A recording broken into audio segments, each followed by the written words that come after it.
नमो अरिहन्ताणं नमो सिद्धाणं नमो आयरियाणं नमो उवज्रायाणं नमो लोये सवसाहुणं एसो पञ्चनमोक्कारो सर्वपावपनाशनो मंगलानं च सवेसिं परमं हवै मंगलम् मंगलानं च सवेसिं परमं हवै मंगलम्। निजात्मा को नमो नमो, शुद्धात्मा को नमो नमो, ध्रुवात्मा को नमो नमो, ज्ञानात्मा को नमो नमो, सहजात्मा को नमो नमो, ज्ञानात्मा को नमो नमो, सहजात्मा को नमो नमो। आत्मा ही देव है, आत्मा ही गुरु है, आत्मा ही परम धर्म है, आत्मा ही परिपूर्ण है, आत्मा ही परम धर्म है, आत्मा ही परिपूर्ण है। मैं हूँ आत्मा, शुद्ध आत्मा, शुद्ध आत्मा को नमन। मैं हूँ आत्मा, शुद्ध आत्मा, शुद्ध आत्मा की शरण। मैं हूँ आत्मा, शुद्ध आत्मा, शुद्ध आत्मा को नमन। मैं हूँ आत्मा, शुद्ध आत्मा, शुद्ध आत्मा की शरण। अनंत काल के बाद ये अवसर आया अपने को जानने का, मैं शुद्ध आत्मा हूँ ऐसा मानने का एवं निज स्वरूप को पहचानने का। इसलिए आज तक जिसकी शरण ग्रहण नहीं की उसका आश्रय ग्रहण करेंगे। निजात्मा की शरण, निजात्मा का आश्रय। शरणं शरणं शुद्धात्मा शरणं शरणं शरणं शुद्धात्मा शरणं। सभी चैतन्य परमात्मा को अनंत वंदन नमन।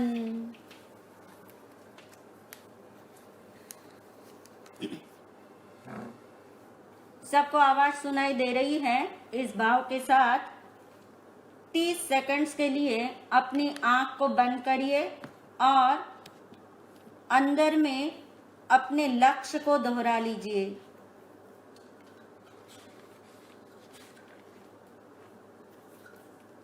मैं शुद्ध आत्मा हूँ ऐसा मुझे निर्णय करना है। मैं शुद्ध आत्मा हूँ ऐसा मुझे निश्चय करना है। मैं शुद्ध आत्मा हूँ ऐसा मुझे अनुभव करना है।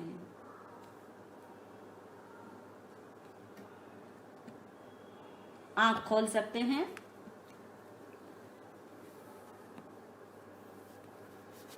आत्मा के स्टेशन पुस्तक से हमारा स्वाध्याय चल रहा है और उसमें नरक के स्टेशन के अंतर्गत हमने जाना था कि नरक के स्टेशन पर महा अंधकार है और उस महा अंधकार में भी कुछ आत्माएं ऐसी हैं जिनके अंदर का अंधेरा क्या है, दूर हो चुका है। और कुछ आत्मा ऐसी भी हैं जो अपना अंदर का अंधेरा दूर कर सकती है। और इसी संदर्भ में हमने परिचय लिया था कि वो अंधेरा कौन सा है।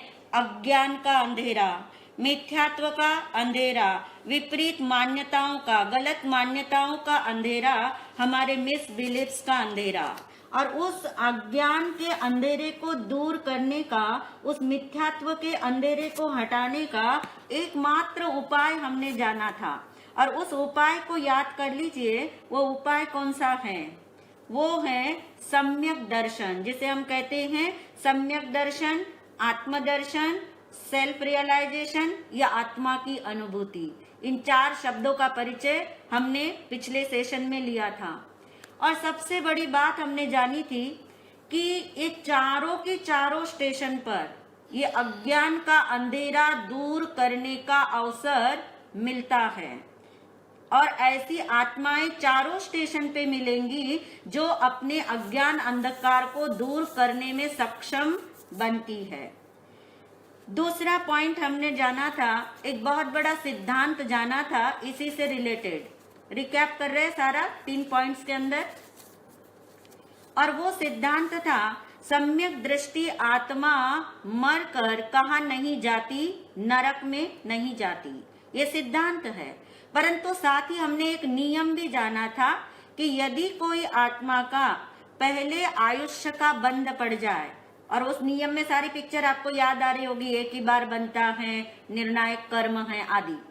तो यदि पहले आयुष्य का कर्म बंध गया और बाद में उस आत्मा को क्या हुआ, सम्यक दर्शन हुआ, तो वो आत्मा, सिद्धांत चाहे है कि नरक में नहीं जाती सम्यक दृष्टि आत्मा, परंतु वो नियम के अनुसार वो कहाँ जाती है, नरक में जाती है। जिसका प्रमाण, जिसका उदाहरण हमने सुन लिया था राजा श्रेणिक का। नंबर 3 का पॉइंट ऐसा है जिस पॉइंट ने बहुत लोगों को झकझोरा, बहुतों को आश्चर्य भी लगा, बहुतों को अपनी साधना को वापस से रिवाइंड करने का भी मन किया। और वो पॉइंट था कि सम्यक दर्शन के बिना, यानी आत्म दर्शन के बिना, अज्ञान का अंधेरा जब तक दूर नहीं होता, विपरीत मान्यता जब तक नहीं गलती, तब तक निर्जरा का मीटर, कर्म निर्जरा का मीटर ऑन नहीं होता। और इस बात से बहुतों का चिंतन जागा होगा कि अरे अभी तक तो हम सुनते थे, हमने इतना तप किया, हमने इतना ध्यान किया, हमने इतना स्वाध्याय किया, इतनी धर्म क्रियाएं की, तो मानने में यही आता था कि हमारे कर्म की निर्जरा हो रही है। तो ये भ्रम भी हमारा हटा कि जब तक सम्यक दर्शन नहीं होता तब तक कर्म निर्जरा का मीटर ऑन नहीं होता। और जिसे सम्यक दर्शन हो गया है, ऐसी आत्मा यदि नरक में भी है ना, तब भी उनके कर्म निर्जरा का मीटर क्या है, ऑन है। इसका मतलब सम्यक दर्शन की महिमा के बारे में आप लोगों को बहुत आश्चर्य के साथ, बहुत अहोभाव के साथ जानना है। इसलिए हम अपना चौथा पॉइंट बाद में डिस्कस करेंगे, जो ये था कि एक नारकी को प्रतिकूलता में भी सम्यक दर्शन कैसे होता है। वो वाला पॉइंट हमारा अधूरा है, वो हम बाद में डिस्कस करेंगे। उससे पहले सम्यक दर्शन की महिमा को जाने, उसकी शक्ति को जाने। और आज तक ये सम्यक दर्शन यदि हमें नहीं हुआ तो क्या नुकसान हमारा हो रहा है, इस महिमा से हम भर जाए, इसके लिए महाराज जी आपको सम्यक दर्शन की महिमा के बारे में समझा रहे हैं। सम्यक दर्शन की महिमा और सम्यक दर्शन के बारे में 4 शब्द आप अभी सुन चुके हैं, फिर भी एक बार हम फिर दोहरा लेते हैं। सम्यक दर्शन यानी सेल्फ रियलाइजेशन, सम्यक दर्शन यानी निज का अनुभव, सम्यक दर्शन यानी आत्मा की अनुभूति, और सम्यक दर्शन यानी आत्मा का साक्षात्कार। अब इतना ये 4 हमने इनकी परिभाषा को समझ लीजिए, इन चारों में डाल दिया है। यानी समझने के लिए कोई भी एक शब्द भी समझेंगे तो भी इसको सम्यक दर्शन की महिमा का एहसास हो सकता है। और इसीलिए मैं शुद्ध आत्मा हूँ, इन शॉर्ट व्यवहार के ढंग से हम सोचे तो व्हाट इज सम्यक दर्शन, कि मैं शुद्ध आत्मा ही हूं, ऐसा अनुभव होना। अभी तो केवल हम जान रहे हैं, समझ रहे हैं, चिंतन कर रहे हैं, बारंबार दोहरा रहे हैं, लेकिन अभी अनुभव नहीं है। और जब तक जीव को अनुभव नहीं होता तब तक जो है सम्यक दर्शन का अभी स्पर्श नहीं हुआ है। केवल अभी हम अभ्यास की कक्षा में हैं। शब्द क्या देना है? अभ्यास। अभी हमारा ट्रेनिंग प्रोग्राम चल रहा है, अभी अंडर ट्रेनिंग हम हैं। और इसीलिए कहते हैं इम्पोर्टेंट सबसे बड़ा स्टेटमेंट दिया है शास्त्रों के अंदर, यदि गाय के सींग के ऊपर राई का दाना रखा हो तो कितनी देर टिकता है? बहुत कम। यानी उतनी देर के लिए भी यदि आत्मा की अनुभूति हो तो अनंत काल का परिभ्रमण टल जाता है। अनंत काल का शब्द है काल, जन्म नहीं, अनंत काल। अनंत काल का परिभ्रमण टल जाता है, यानी अनंत काल के लिए परिभ्रमण करना नहीं पड़ता। और इसलिए हमने इस एंगल से बात को समझा कि गाय की सींग पर यदि राई का दाना कितनी देर का है, बहुत अल्प समय का, उतनी देर के लिए भी यानी एक समय के लिए भी आत्मा का अनुभव हो जाए तो उसका नाम सम्यक दर्शन है। और ऐसा सम्यक दर्शन को समझने के लिए, उसकी महिमा को जानने के लिए इतनी सिंपल बात बताई गई है कि यदि कोई व्यक्ति ऐसा समझना चाहता है तो कितना अद्भुत है, कितना महिमावान है सम्यक दर्शन। क्योंकि अनादि काल से आज तक सम्यक दर्शन के अभाव में जिन जिन वस्तुओं को हम देखते हैं, जिन जिन परिस्थितियों में हम जीते हैं, उसके प्रति सदैव राग और द्वेष किया है। क्या किया है? प्रति समय, प्रति पल नहीं, प्रति समय हमारी आत्मा ने राग और द्वेष किया है। और राग और द्वेष करके अनंत कर्मों का बंध भी किया है। और इसलिए अब हमें सम्यक दर्शन की महिमा को समझने के लिए 3 एंगल से चलना है। 3 एंगल। सम्यक दर्शन की महिमा को समझने के लिए हम 3 एंगल ग्रहण करेंगे, यानी 3 एंगल से बात को समझेंगे। सम्यक दर्शन का पहला एंगल महिमा को समझने के लिए कर रहे हैं। महिमा यानी ताकत क्या है? सम्यक दर्शन की महिमा से अभिप्राय हमारा है कि उसके अभाव में और उसके सद्भाव में, उसके अभाव में, यानी जब सम्यक दर्शन नहीं है जीव को और सम्यक दर्शन हो जाए तो क्या होता है, यानी सम्यक दर्शन की ताकत क्या है। और उस ताकत के बारे में शास्त्रों में लिखा है, आगमों में लिखा गया है कि बिना सम्यक दर्शन के की गई करोड़ों वर्षों की उग्र तपस्या, शब्द दिया है उग्र तपस्या, करोड़ों वर्षों की गई उग्र तपस्या से भी कर्म निजरा नहीं होती। परंतु जिसे सम्यक दर्शन हो जाए, जिस आत्मा को, जिस साधक को साधना करके, आत्मचिंतन करके सम्यक दर्शन हो जाए तो उनकी एक श्वासोश्वास में, उनकी एक श्वासोश्वास में अनंत कर्मों की निजरा होती है। अनंत कर्मों की निजरा होती है। तो जस्ट नाउ एक श्वास लेकर के देखो और ये फीलिंग लाओ कि एक श्वास हमारी जो है हमारे कर्मों का बंद करा रही है, और एक श्वास उस सम्यक दृष्टि के बारे में सोचो कि जो क्या करा रही है, अनंत कर्मों की निजरा। श्वास लेके देखिए फॉर 10 सेकेंड्स।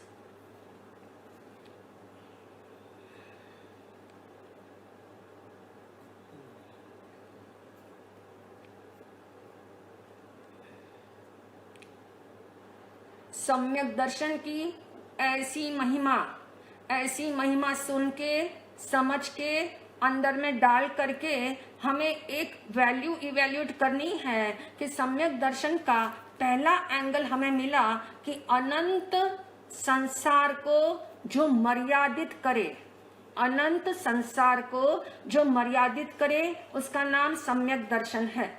यानी जैसे व्यक्ति को 1 लाख रुपए का कर्जा देना हो, सारा कर्जा जिसका चूक गया हो, दे दिया गया हो, केवल 1 रुपया बाकी हो। अब 1 लाख रुपए के सामने 1 रुपये की क्या वैल्यू है? कुछ भी नहीं। उसे लगेगा कुछ भी नहीं। तो मान लो बस इसी एक भाव को अंदर में ग्रहण करो कि जैसे 1 लाख रुपए जितना कर्ज हो और 1 रुपया शेष रहे, वो हमें कुछ नहीं लगता। तो ऐसे ही सम्यक दर्शन जिसको हो जाए तो उसका केवल संसार जो है, जन्म मरण जो है, परिभ्रमण जो है, वो केवल मात्र 1 रुपये जितना रह जाता है। यानी बहुत सीमित हो गया, उसका संसार सीमित हो गया। यानी सबसे पहला एंगल हमने समझा कि अनंत कर्मों की निर्जरा कराने वाला कौन है? सम्यक दर्शन। और यदि वो शायिक सम्यक दर्शन हो, क्योंकि इसमें लेवल्स है, सम्यक दर्शन जो है वो कई लेवलों का है। और यदि हायर ग्रेड का जो सम्यक दर्शन जिसका नाम है शायिक सम्यक दर्शन हो तो उसी जन्म में मोक्ष मिलता है। यदि उस जन्म में नहीं मिले किसी को तो 3 जन्मों में मिलता है। और यदि 3 जन्म में भी ना हो तो 15 जन्म में तो मैक्सिमम उस आत्मा को मोक्ष मिलता ही मिलता है। ये कौन सा वाला? शायिक सम्यक दर्शन की बात है। अब हम दूसरे सम्यक दर्शन की बात करें जो हायर ग्रेड का नहीं है। जो हायर ग्रेड का नहीं है, फिर भी यदि हायर ग्रेड का नहीं भी हो तो भी कहते हैं मोक्ष का रिजर्वेशन कंफर्म हो जाता है। मोक्ष का रिजर्वेशन कंफर्म हो जाता है, यानी मोक्ष जाना पक्का हो जाता है। यानी जिसका मोक्ष जाना सुनिश्चित हो जाता है, ऐसा सुनिश्चित मोक्ष हो जाता है जिसके लिए शास्त्रीय वर्ड आता है अर्ध पुद्गल परावर्तन। शब्द क्या है? अर्ध पुद्गल परावर्तन। और अर्ध पुद्गल परावर्तन के अंदर तो उस जीव को क्या हो जाता है? मोक्ष मिलता ही मिलता है। यानी तो मैक्सिमम कौन से वाले? जो हायर ग्रेड का सम्यक दर्शन नहीं है, जो शायिक सम्यक दर्शन नहीं हो और दूसरे वाला सम्यक दर्शन हो, तो कहते अर्ध पुद्गल परावर्तन के अंदर व्यक्ति जो है वो मोक्ष में चला जाता है। यानी संसार सीमित कराने वाला ये सम्यक दर्शन है। मोक्ष को मुट्ठी में रखने वाला, मुट्ठी में रखाने वाला, मुट्ठी में मतलब मोक्ष मुट्ठी में आ जाता है। और इसलिए कहते हैं सम्यक दर्शन के आश्रय के बिना अनंत अनंत जीवों ने अनंत अनंत जन्मों से अनंत अनंत दुख को भोगा है। अब किसका नंबर लगाना है अपने को? हाँ, सम्यक दर्शन में नंबर लगाना है कि मुझे इस जीवन के अंदर एटलीस्ट ऐसा तो हो जाए कि सम्यक दर्शन की प्राप्ति की पात्रता मुझ में आ जाए, सम्यक दर्शन की पात्रता मुझ में हो जाए। और उसके लिए सबसे पहला एंगल हमने समझ लिया कि सम्यक दर्शन में वो ताकत है जो अनंत कर्मों की निजरा करा सकता है। सम्यक दर्शन की ताकत समझने के लिए दूसरा एंगल पे हम जा रहे हैं। दुख से बचने का एकमात्र उपाय है सम्यक दर्शन। दुख से बचने का एकमात्र उपाय है सम्यक दर्शन। अब आपके सामने प्रश्न हो सकता है कि दुख का अनुभव किसको होता है और किसको नहीं होता है। यानी दुख का अनुभव जीव को होता है या अजीव को होता है? जीव को होता है। आप सब जानते ही हैं कि दुख का अनुभव किसको होता है? जीव को होता है, अजीव को नहीं होता। जीव को दुख का अनुभव क्यों होता है? जब ये बात आती है तब हमारा सहज भाव में ये आएगा, अपने माइंड में ये बात आएगी कि जब जब हम विभाव में चले जाते हैं, विभाव यानी विपरीत भाव, विभाव यानी जब जब हमने विपरीत भाव में प्रवेश कर लिया तब तब हमें क्या होता है? दुख महसूस होता है, दुख फील करते हैं। यानी स्वभाव में नहीं रहना, विभाव में रहना, उसका नाम ही दुख है। स्वभाव में नहीं रहना, मैं कौन हूँ ये मेरे को मुझे मेरी पहचान नहीं होना, उसी का नाम क्या है? विभाव। उसी का नाम है विपरीत भाव, उसी का नाम दुख है। और इसलिए इस दुख को हम रियलाइज करें डेली लाइफ के अंदर कि मेरे जीवन में कितने दुख है, कितने दुख हैं। तो लोग कहेंगे बहुत सारे दुख हैं, लेकिन यहाँ दुखों की गिनती में नहीं जाना है, सिर्फ हम समझ रहे हैं विभाव, विपरीत भाव। जैसे इरिटेशन का भाव, फ्रस्ट्रेशन का भाव, डिप्रेशन का भाव, एक्सपेक्टेशन का भाव और इत्यादि, सप्रेशन आदि इत्यादि जितने भाव विपरीतता में ले जाए, जो आपको हैप्पीनेस से दूर ले जाते हो, वो सारे भाव क्या है? विभाव है। सारे भाव विभाव हैं। तो संक्षेप में दुख क्या है? व्याकुलता है, बेचैनी है, अशांति है, पीड़ा है। अब एक एग्जाम्पल हम प्रैक्टिकल लाइफ का लेते हैं कि मान लीजिए कनिका ने मोनिका को व्हाट्सएप भेजा। अब जैसे ही व्हाट्सएप भेजा, फिर उसके बाद जो प्रतिक्रिया हमारे अंदर में होती है, व्हाट्सएप चला गया और वो प्रतिक्रिया जानने की जो कनिका के अंदर व्याकुलता पैदा हुई। अब व्याकुलता हुई, पहले बेचैनी हुई, व्याकुलता हुई और लगा कि अरे अभी तक नहीं देखा उसने, ब्लू टिक मार्क आया या नहीं आया। और ब्लू टिक मार्क के बाद यदि उसने स्माइल भेजा, नहीं भेजा, उसने कुछ और एक कमेंट्स लिख के भेजी, नहीं भेजी। अब ये क्या हुआ है? ये बारंबार चेक करने का मन कर रहा है। और जब हम बार बार चेक करते, इसका मतलब हम कितने बेचैन हैं, कितने अशांत हैं, कितने पीड़ा में हैं। और यदि मान लीजिए उस मोनिका ने दूसरे ग्रुप के अंदर या दूसरे व्यक्ति को व्हाट्सएप देख करके जवाब भी दे दिया, लेकिन आपके व्हाट्सएप को चेक करने के बाद कुछ भी प्रतिक्रिया नहीं की, तो क्या फील होता है? उसका मूल क्या है, हमें इसमें जाना है। वो क्या फील होता है? वो कनिका को क्या दुख हुआ? एक्सपेक्टेशन का दुख हुआ। ये तो हम समझ रहे कि एक्सपेक्टेशन रखी। अब ये एक्सपेक्टेशन का जो दुख है, इसका मूल क्या है? ये तो हम एग्जाम्पल के लिए एक्सपेक्टेशन ले रहे हैं। अब एक्सपेक्टेशन का मूल क्या है? और मूल यदि आप जानेंगे तो आपको बहुत खोजेंगे तो आपको आश्चर्य होगा कि इसका मूल क्या है। कनिका ने स्वयं को कनिका माना, उसी का ये फल है। कनिका ने स्वयं को कनिका माना, यानी उसने अपने आप को पर्सनालिटी माना, उसने अपने आप को नामधारी देह माना, यानी उसने अपने आप को शरीर माना। क्योंकि शरीर माना तो दूसरे से उसे क्या हुई है? एक्सपेक्टेशन हुई। मूल कारण है कि आपने स्वयं को क्या माना है। उसने स्वयं को कनिका माना तो सामने वाले को मोनिका माना। यदि स्वयं को शुद्धात्मा मानते तो सामने वाले को भी क्या मान सकते थे? शुद्ध आत्मा। यानी ये अपेक्षा क्यों है? क्योंकि हम जो है अपने आप को शरीर रूप, नाम रूप मानते हैं। मैं शरीर हूँ ऐसा माना तो दुख हो गया, मैं आत्मा हूँ ऐसा हम सिर्फ बोलते हैं, लेकिन मानते तो वही है कि मैं ये हूँ, मैं ऐसा हूँ, मुझे ऐसा करना था, मुझे ऐसा नहीं करना चाहिए था। यानी सारी बातें जो है ये हमारा विभाव है। और सभी दुखों का मूल जो है ये विभाव यानी मिथ्यात्व है। और इसी दुख से बचने का एकमात्र उपाय है, वो उपाय है सम्यक दर्शन। ये हमने सेकंड एंगल से सम्यक दर्शन की ताकत को समझा। अब हम तीसरे एंगल को समझेंगे। और तीसरा एंगल है सुख का एकमात्र उपाय सम्यक दर्शन। क्योंकि बहुत सारे लोग ऐसे हैं जिनको कर्म निजरा की कोई दिलचस्पी नहीं है, उनकी कोई रुचि नहीं है कि मेरी निजरा होनी चाहिए।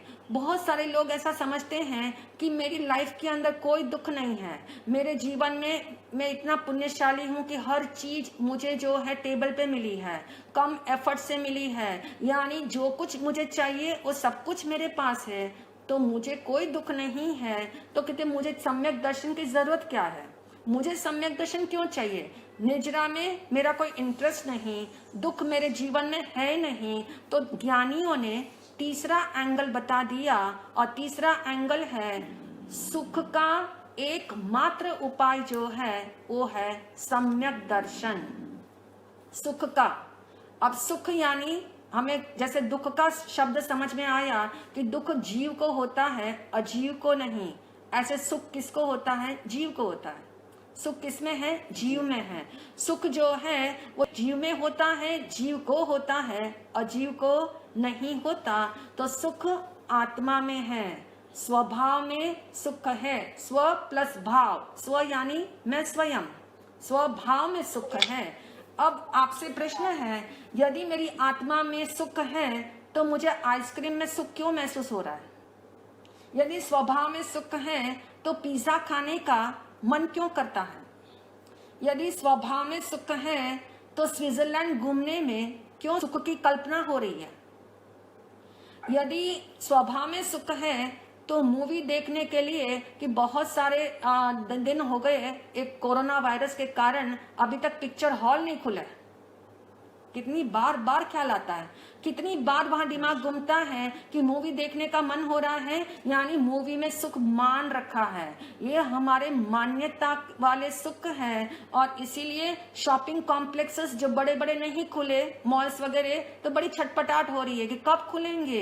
इसका अर्थ ये हुआ कि इन सब जगह पे मैंने मान्यता को डाल रखा है। मेरी मान्यता में, मेरे मानने में है, मेरी बिलीफ सिस्टम में है कि आइसक्रीम में सुख है, पिज्जा में सुख है, मूवी देखने में सुख है, स्विट्जरलैंड जाने में सुख है। और इसीलिए आत्मा में जो सुख रहा हुआ है वो कभी भी हमने उसे जाना नहीं, माना नहीं, आदर किया नहीं, और पाने की तो बात सोचना बहुत दूर की बात है। और इसलिए अब हमें एक छोटा सा एक्सपेरिमेंट अपने लिए करना है। छोटा सा एक्सपेरिमेंट इसलिए करना है कि हम सपोज लेते हैं आइसक्रीम को।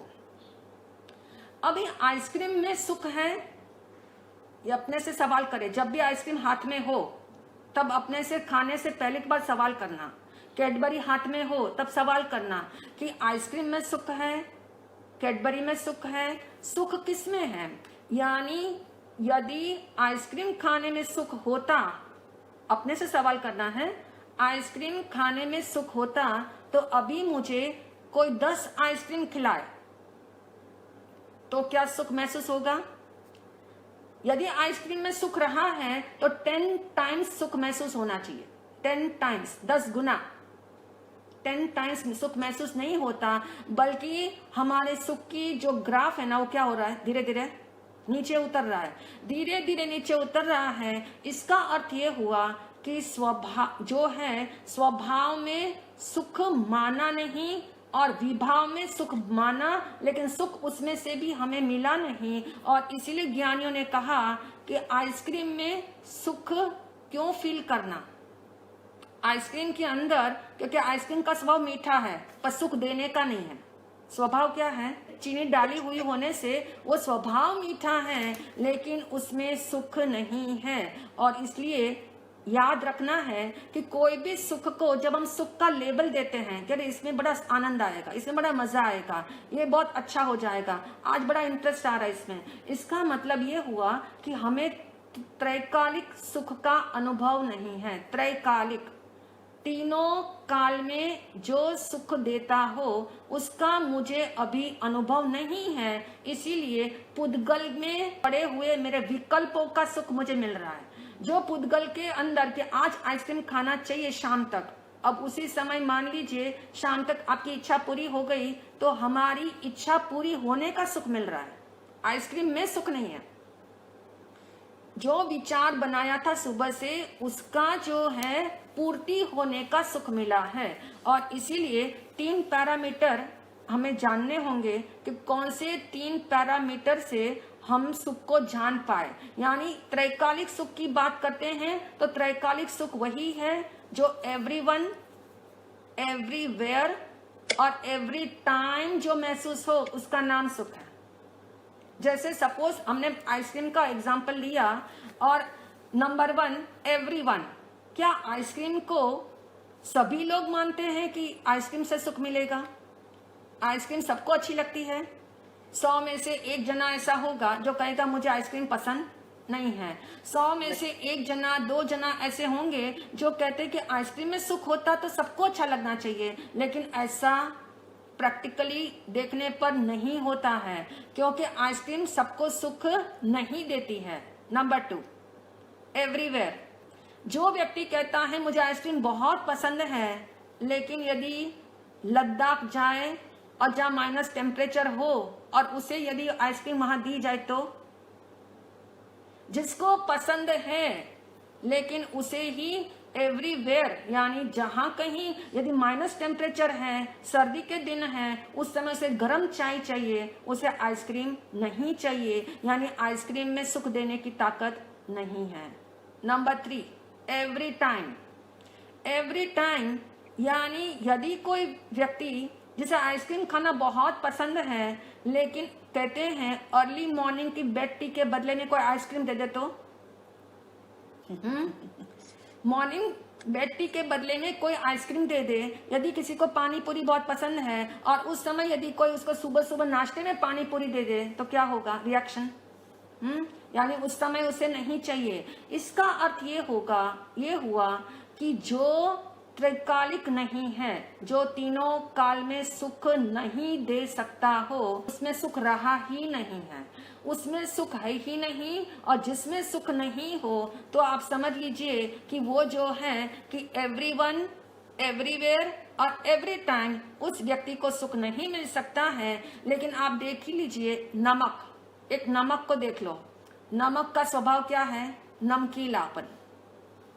नमक जो है नमकीला है, उसके खारेपन को तो कभी भी चखो आप, उसके खारेपन को कभी भी चखो, आपको खारा ही लगेगा, वो खारा ही मिलेगा। एवरीवन, कोई भी आदमी चखे, एवरीवन कोई भी चखे, खारा ही नमक लगता है।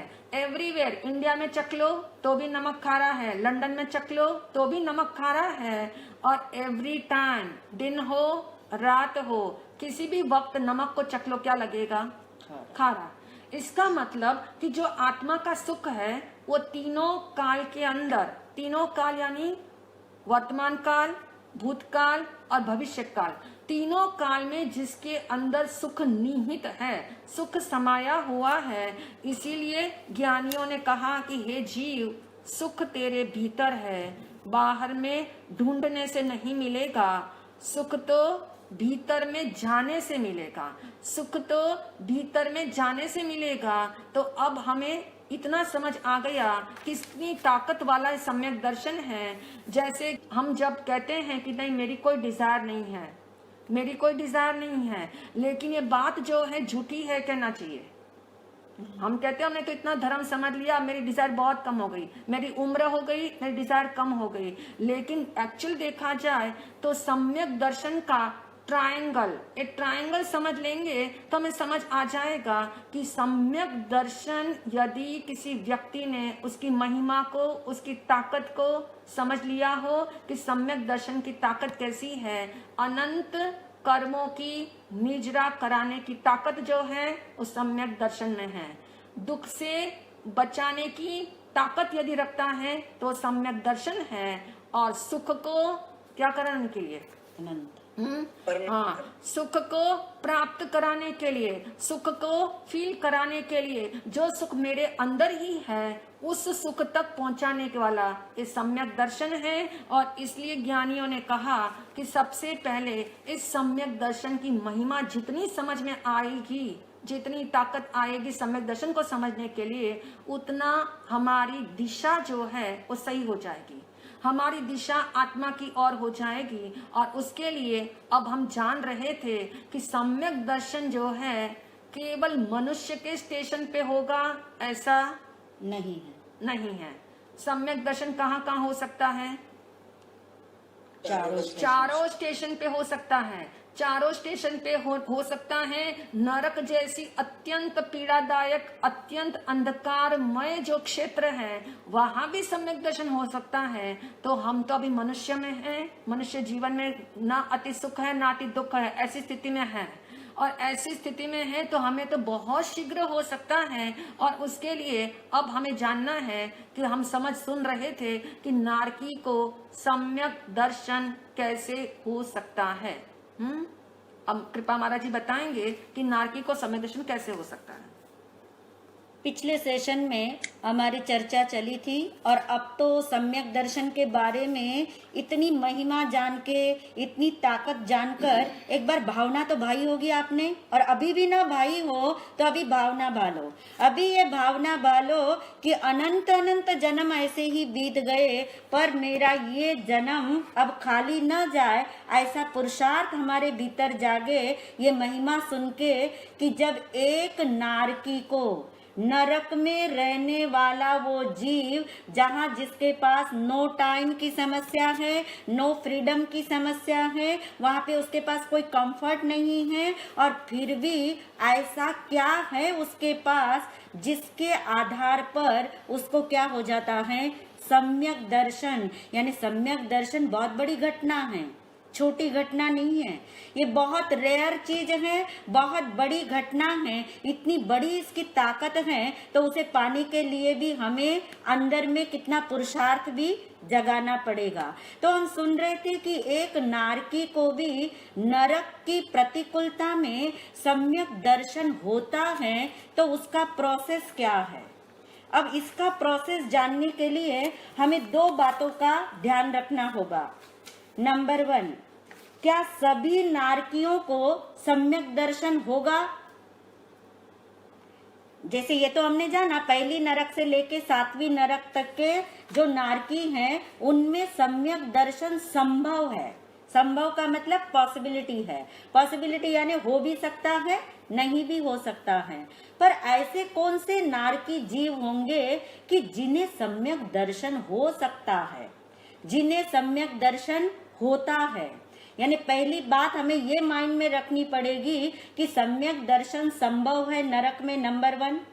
नंबर 2 पे सभी नारकियों को संभव नहीं हो सकता है, तो ऐसे कौन से नारकी जीव हैं जिन्हें सम्यक दर्शन नरक में रहते रहते प्रकट हो जाता है। जो सम्यक दर्शन लेके गए उनकी बात तो हमारी कंप्लीट हो गई। अब तो है कि जो उस बाहर के अंधकार में रह रहे हैं और उनका अंदर का अंधकार अज्ञान का किस बल पे दूर होता है, वो कौन से नारकी जीव हो सकते होंगे, वो जानने के लिए पहले आपको ये चिंतन में लाना होगा। पिछले आपके टॉपिक्स में ये हो चुका है चैप्टर्स में कि नरक के स्टेशन पर कौन कौन से स्टेशन से जीव आते हैं, यानी नरक में कौन पैदा होता है।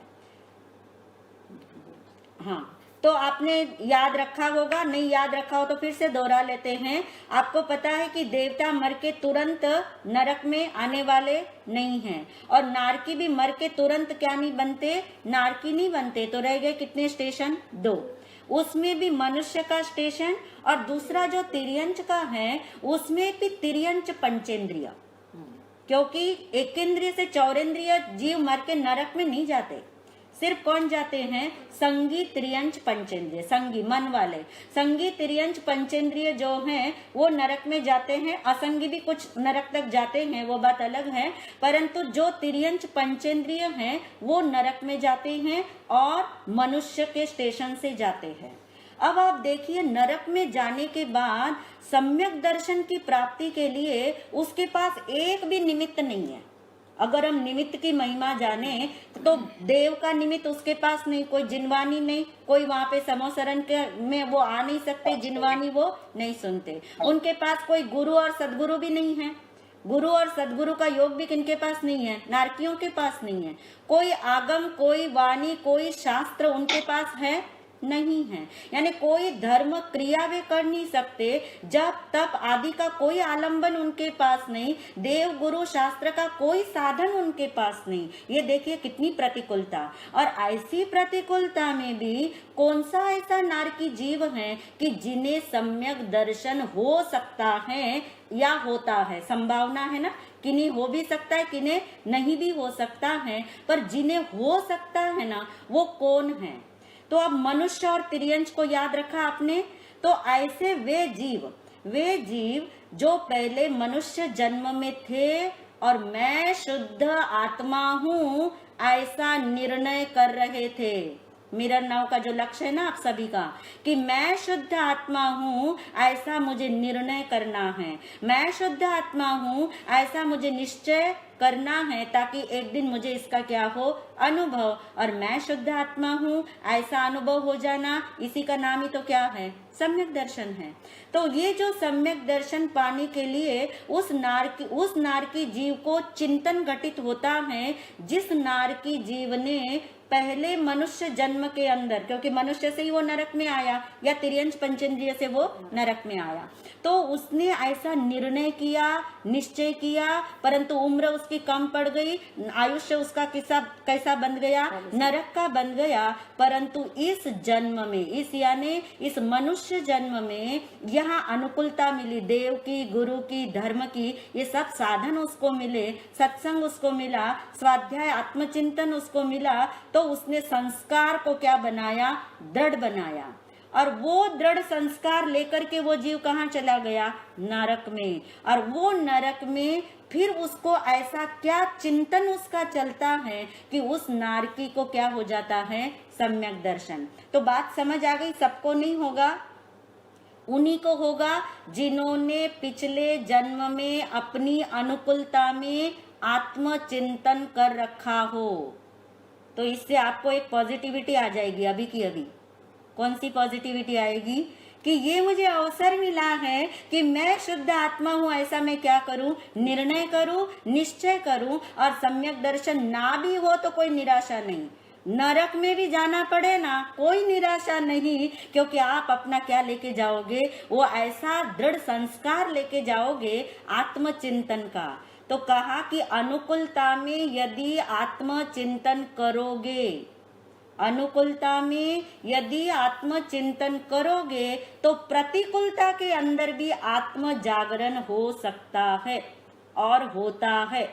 अनुकूलता में आत्मचिंतन कर रखा हो तो नरक जैसी प्रतिकूलता में भी आत्म जागरण होगा। इसका मतलब ये हुआ कि आत्मचिंतन कभी भी व्यर्थ नहीं जाता।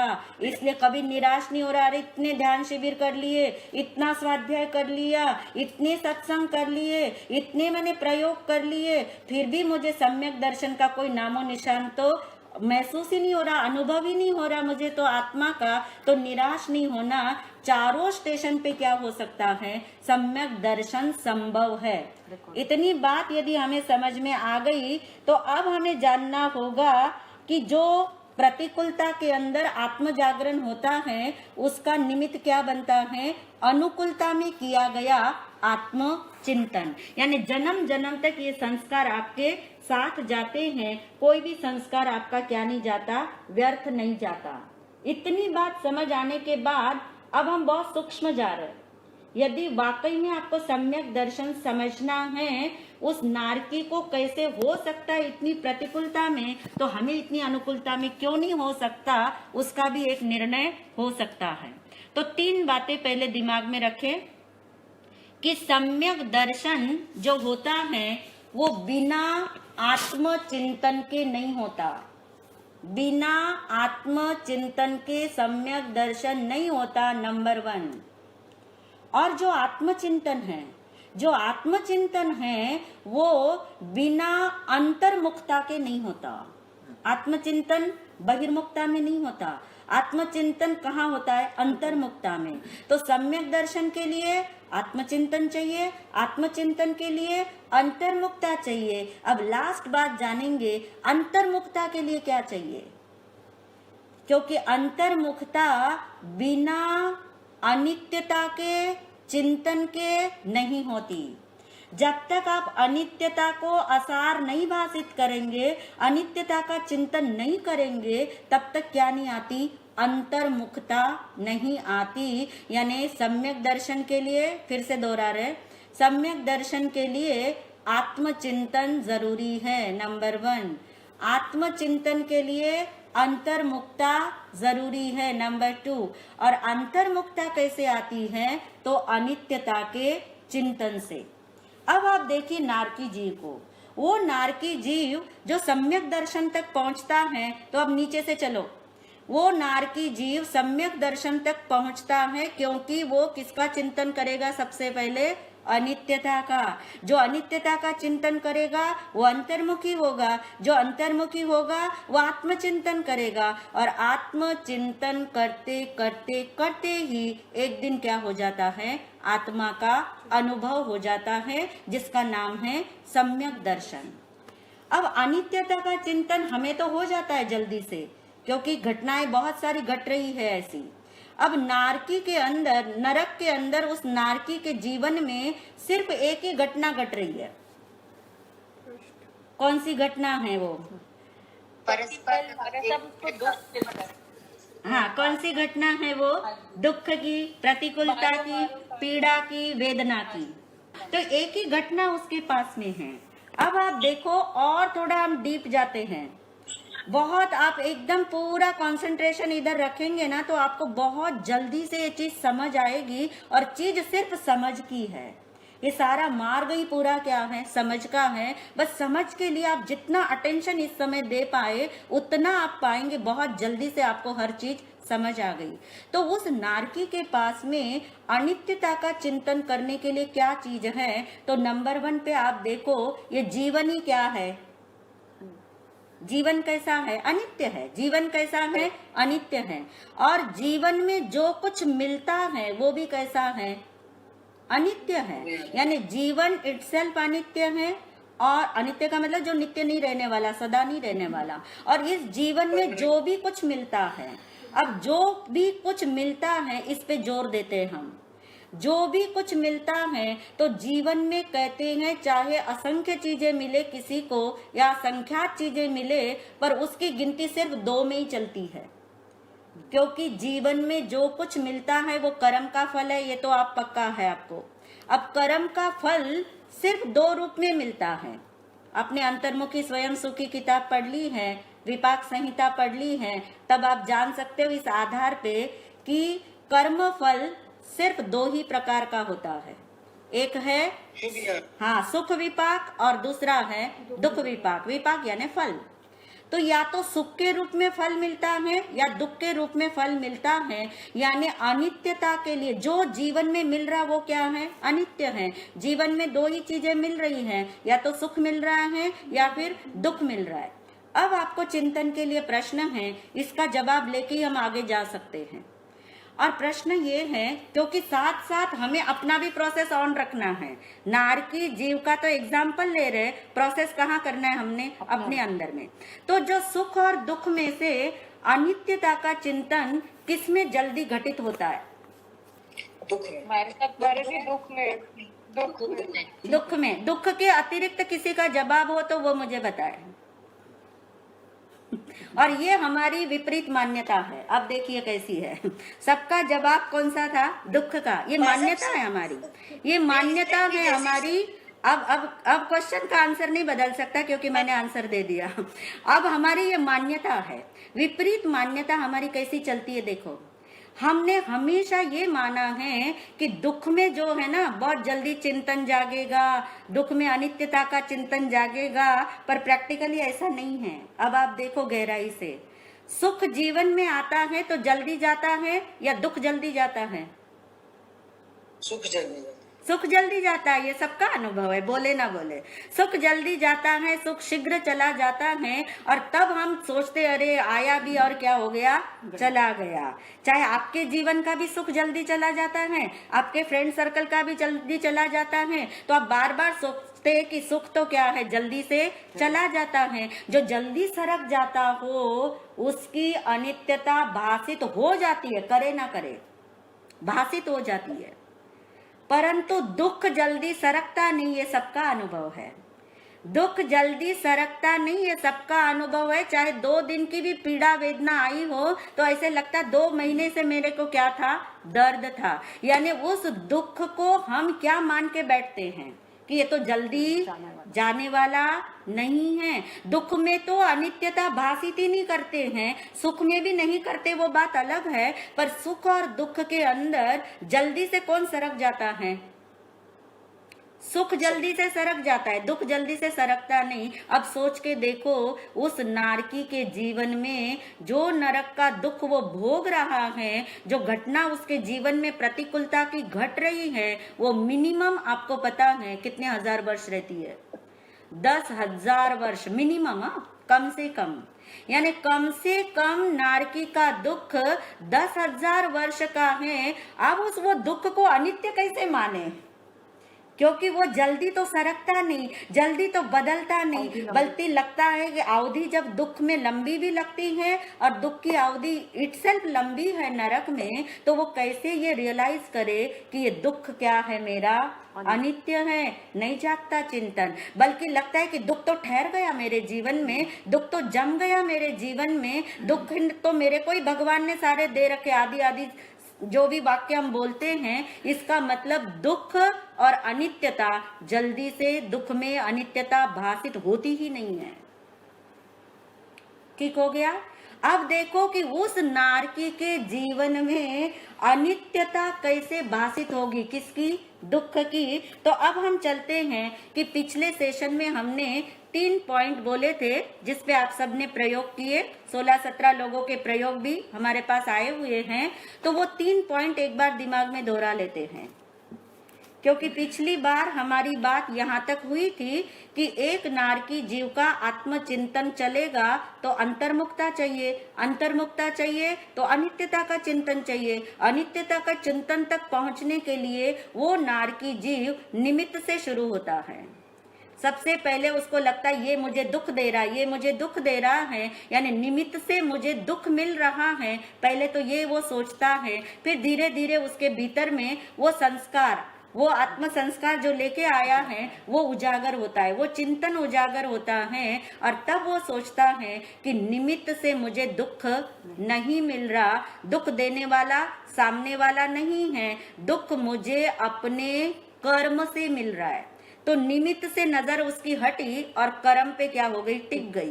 कर्म पे टिक गई, अपने कर्मों को कोस रहा है कि मेरे कर्मों में ऐसा, मेरे कर्मों में ऐसा, मैंने ऐसा बुरा काम किया, मैंने ऐसा बुरा काम किया। पर चिंतन किसका हो रहा है? कर्म का हो रहा है। सिर्फ कर्म का चिंतन हो रहा है। फिर वो देख रहा है कि कर्म तो बहुत सारे हैं, परंतु वर्तमान में कर्म का फल यानी विपाक, कर्म का ये विपाक मुझे किस रूप में मिला है? नारकी जीव को वर्तमान में कर्म का विपाक यानी फल किस रूप में मिला? उसका कर्म फल क्या है? दुख। कर्म विपाक 2 ही है, या तो सुख है या फिर दुख है। तो इस समय उसका कर्म विपाक क्या है? दुख।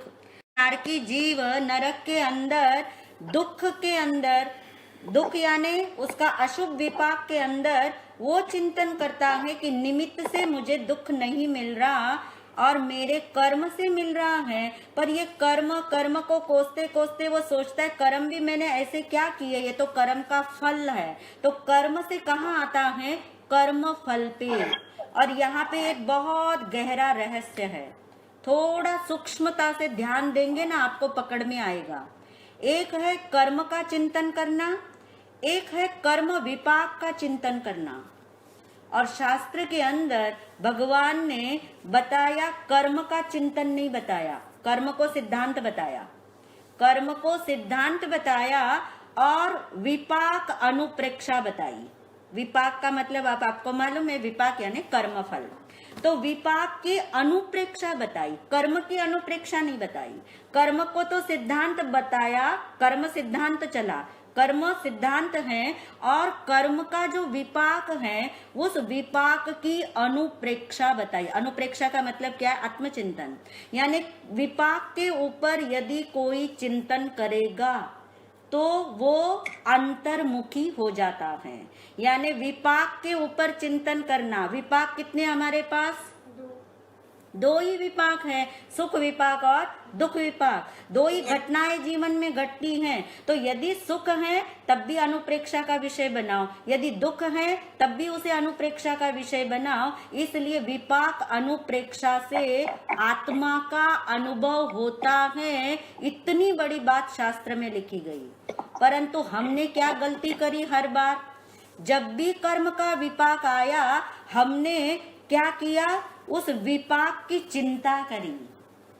सुख का विपाक आया तब भी चिंता करी, मानोगे इस बात को? सुख का विपाक आया तब भी चिंता करी कि ये सुख मेरा टिका रहे, ये सुख मेरा जाए ना। और दुख का विपाक आए तब भी चिंता करी, कब जाएगा कब जाएगा। यानी दोनों टाइम हमने चिंता करी और इसलिए जन्म जन्म से हमारी भूल हुई। अब इस विपाक को जब चिंतन का विषय बनाएंगे तो वो नारकी जीव कर्म फल तक पहुंच गया, कर्म फल तक पहुंच गया कि दुख दुख दुख। और फिर चिंतन का विषय कैसे बनता है? अब चिंतन कैसे घटित होता है? जब आप किसी चीज को अपने साथ रिलेट करोगे, ये कर्म का फल मेरा है पर मैंने मेरे साथ रिलेट नहीं किया। अब मैं यानी शुद्ध आत्मा, मैं यानी आत्मा, तो मैंने अपने साथ उसको रिलेट करके नहीं देखा। यदि उस कर्म के विपाक को, उस दुख को वो नारकी जीव ऐसे चिंतन करता है, कैसे चिंतन करता है कि ये कर्म का फल है, ये दुख है, और ये दुख जब नहीं था, यहां से चिंतन शुरू होता है। ये कर्म का फल मुझे जब नहीं मिला था, ये जब दुख नहीं था, क्या तब मैं था या नहीं?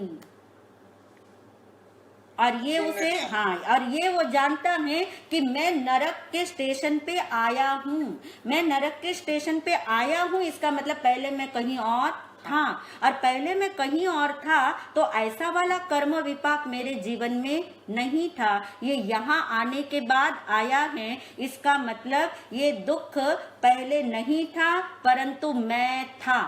किसका निर्णय करते जा रहे? मैं का, मैं शुद्ध आत्माओं का, मैं आत्माओं का निर्णय हो रहा है चिंतन के तले कि ये दुख नहीं था तब भी मैं था, और ये दुख नहीं रहेगा। चाहे कितना ही लंबा टाइम नरक का बीतेगा, फिर भी एक समय तो ऐसा आएगा ही कि जहां ये दुख का भी क्या होगा, एंड होगा। ये दुख नहीं रहेगा तब भी मैं रहूंगा, तब एक निर्णय निकलता है। हम चिंतन करते पर निर्णय नहीं निकालते, इसीलिए हमने अपना लक्ष्य वाक्य बनाया कि मैं शुद्ध आत्मा हूँ, ऐसा मुझे पहले निर्णय करना है बुद्धि से, फिर प्रयोग करके उसका निश्चय करना है, और फिर अनुभव तो स्वतः होने वाला है। तो निर्णय करता है कि जिसके बिना भी मैं रहता हूँ, सेंटेंस ध्यान से सुनना, जिसके बिना भी मैं रहता हूँ, इसका मतलब वह मैं नहीं हूँ। वह यानी दुख, दुख के बिना भी मैं रहता हूँ, दुख के बिना भी मेरा अस्तित्व है। इट मीन्स दुख का अस्तित्व अलग है, मेरा अस्तित्व अलग है। जब दुख नहीं रहेगा तब भी मैं रहूंगा, तो निर्णय क्या हुआ? मैं नित्य हूँ। क्या निर्णय निकला? मैं नित्य हूँ। और मैं नित्य हूँ ये चिंतन के धरातल पे आ जाए तो नित्य जो है ना, वो आत्मा का स्वरूप है। नित्य क्या है? आत्मा का स्वरूप है कि आत्मा अजर अमर है, आत्मा शाश्वत है, आत्मा नित्य है, आत्मा सदा शुद्ध है। ये आत्मा का क्या है? स्वरूप है। अब वो नारकी का जीव निमित्त से हटा, कर्म से हटा, कर्म फल का चिंतन करने लगा, और उसने निर्णय कर लिया कि ये जब दुख नहीं था तब भी मैं था। इसका मतलब मैं नित्य हूँ, और ये दुख क्या है? अनित्य है। ये कर्म का फल है, और कर्म का फल भी क्या है? अनित्य है। अब उसने दो काल का तो निर्णय कर लिया, अतीत का निर्णय कर लिया और अनागत यानी भविष्य का निर्णय कर लिया। अब वर्तमान के अंदर क्या? दुख।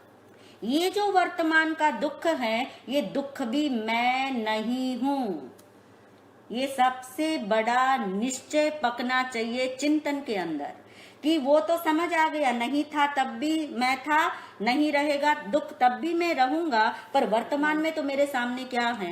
ये दुख है, इतनी पीड़ा है, इतनी वेदना है, और ये कर्म का विपाक है। और जब ये नहीं होता तब भी मैं होता हूँ, इसका मतलब इस समय भी मैं इस दुख से जुदा ही हूँ, मैं इस कर्म फल से अलग ही हूँ। यदि ये दुख, अब उल्टा चिंतन करके देखो, यदि ये दुख मेरे अंदर चला गया होता, अब मेरे अंदर का क्या मतलब हुआ? आत्मा में। यदि ये दुख आत्मा में चला गया होता तो फिर ये दुख तो नष्ट हो जाएगा, तो फिर क्या आत्मा नष्ट हो जाएगी? नहीं होगी। यानी आत्मा तो नित्य है और दुख क्या है, अनित्य है। यानी इस समय वर्तमान में भी ये इतनी पीड़ा है, इतना दुख है, इतनी प्रतिकूलता है, परंतु ये दुख, ये पीड़ा, ये कर्म का विपाक है, ये अनित्य है और मैं नित्य हूँ। चिंतन में दो पार्ट हो गए। चिंतन कैसे धीरे धीरे अंदर जा रहा है। चिंतन में दो पार्टी हो गई, एक अनित्य की हो गई, एक नित्य की हो गई। अनित्य में कौन आ गया, दुख आ गया। दुख यानी कर्म विपाक, जितनी भी वेदनाएं हैं, कर्म फल, सब किसकी पार्टी में चले गए, अनित्य में। और मैं कौन हूँ, नित्य हूँ। इसको कहते स्वरूप का चिंतन। क्योंकि नित्य क्या चीज है, स्वरूप है। नित्य किसका स्वरूप है, मेरा स्वरूप है, आत्मा का स्वरूप है। अब इस स्वरूप का चिंतन में अंतर्मुखता के अंदर ये स्वरूप चिंतन होता है। अंतर्मुखता कहाँ से आई, उसे अनित्यता के चिंतन से। 3 पॉइंट याद रखो जो हमने शुरू में बताए कि सम्यक दर्शन चाहिए तो पहले आत्मचिंतन। आत्मचिंतन कैसे होगा, अंतर्मुखता। अंतर्मुखता कैसे होगी, अनित्यता के चिंतन। तो अनित्यता का चिंतन घटित हुआ किसको, कि ये दुख क्या है, अनित्य है। जैसे दुख अनित्य है, मैं नित्य हूँ, इस स्वरूप चिंतन को अंतर्मुखता बोलते हैं। कि अब दृष्टि क्या हो गई, अंतर्मुख हो गई। क्योंकि पार्टी दो हो गई, एक बाहर रह गई और एक मैं, एक नित्य हो गया और एक क्या है, अनित्य। अब कैसे स्वरूप का चिंतन चलता है कि मैं नित्य हूँ और ये वेदना अनित्य है।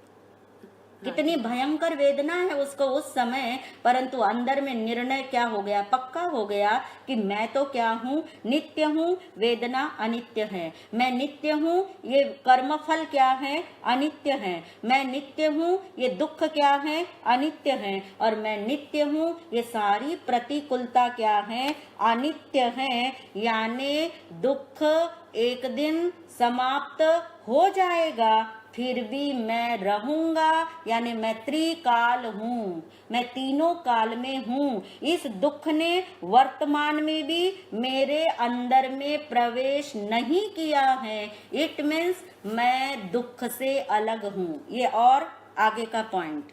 अभी तक नित्य अनित्य का चिंतन चला और अब ये निर्णय पक्का हो गया कि मैं इस समय भी, नारकी जीव इस समय भी दुख से क्या है, अपने आप को अलग महसूस करता है। क्यों अलग महसूस करता है, क्योंकि दुख का उसके अंदर प्रवेश हुआ नहीं।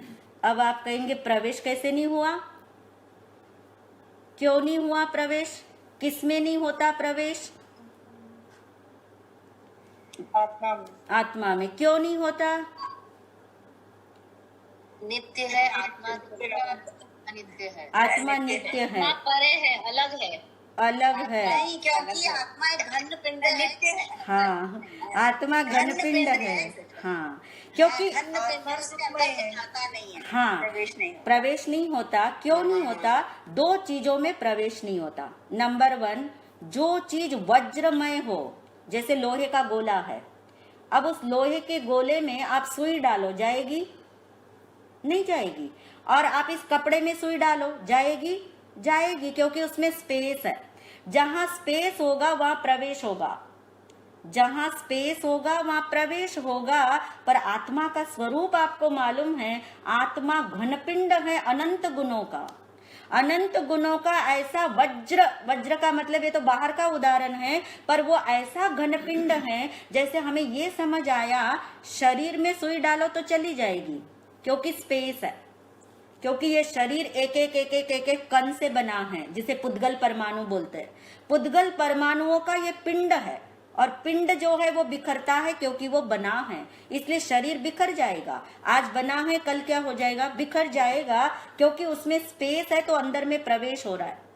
ऐसे कपड़े में स्पेस है तो प्रवेश हो रहा है, जैसे लोहे के गोले में स्पेस नहीं है तो प्रवेश नहीं हो रहा। तो ऐसा ये नित्य स्वरूप, ऐसा ये शुद्ध स्वरूप, ऐसा ये अनंत गुणों का घनपिंड, ये शुद्ध आत्मा, वो नारकी चिंतन करता है कि वर्तमान का दुख भी मेरे अंदर प्रविष्ट नहीं हुआ।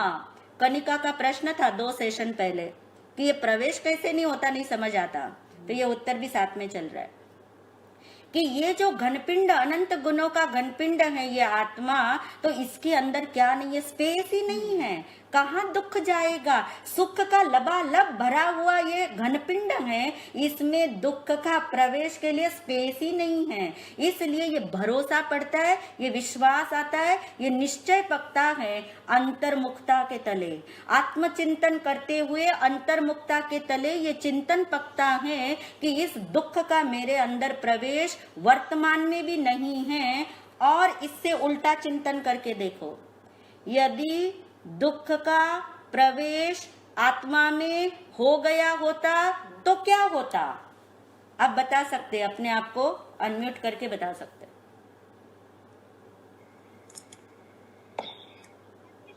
दुख आत्मा जैसे दुख आता है और चले जाता है, तो फिर आत्मा भी आती है और चले जाती है। खत्म हो जाती। हाँ, क्यों खत्म हो जाती? क्योंकि दुख तो एक दिन खत्म हो जाएगा, दुख तो सदाकाल रहने वाला नहीं है। क्यों सदाकाल रहने वाला नहीं? क्योंकि वो कर्म का विपाक है। कर्म का विपाक एक अवधि लेके आता है, एक मर्यादा लेके आता है, और वो कर्म का विपाक क्या हो जाता है? खत्म हो जाता है। तो दुख अंदर गया ही नहीं। ऐसा चिंतन अंदर में करना कि आत्मा नित्य स्वरूपी है, यानी आत्मा अनंत गुणों का घनपिंड है, अनंत सुख का घनपिंड है, उसके अंदर दुख का प्रवेश हो ही नहीं सकता। तो नंबर 1 वज्र उदाहरण था, नंबर 2 था ध्रुव। ध्रुव का मतलब है स्थिर। हाँ, ध्रुव का मतलब वो ऐसा अखंड तत्व है, ऐसा ध्रुव तत्व है कि कितने ही कष्ट आए, पीड़ा आए, प्रतिकूलता है आए, न वो हिले न वो हटे, वो जैसा है वैसा है। ये आत्मा का स्वरूप है। जिसे आत्मा का स्वरूप समझ में आ जाएगा ना, उसका अनंत दुख टल जाता है। आत्मसिद्धि पढ़ते हो ना आप कृपालु देव की, जे स्वरूप समझा विना पायो दुख अनंत। ये स्वरूप क्या है? यही तो स्वरूप है। यही तो स्वरूप है कि ये आत्मा का स्वरूप का चिंतन अंतर्मुखता के तले उस प्रोसेस में चल रहा है, जब कर्म के विपाक का क्या चल रहा है? चिंतन। अब वो नारकी के जीव को चिंतन चलते चलते आपने देखा 2 पार्टी हो गई। एक कौन सी हो गई? अनित्य की, और एक हो गई नित्य की। मैं नित्य हूँ और बाकी सब कुछ यहाँ पे क्या है? अनित्य है। अब सब कुछ में उसका संसार तो दुख, पीड़ा, प्रतिकूलता, वेदना इतना ही है। अब आप देखो कि इसके अंदर भिन्नता हो गई, अब भेद हो गया।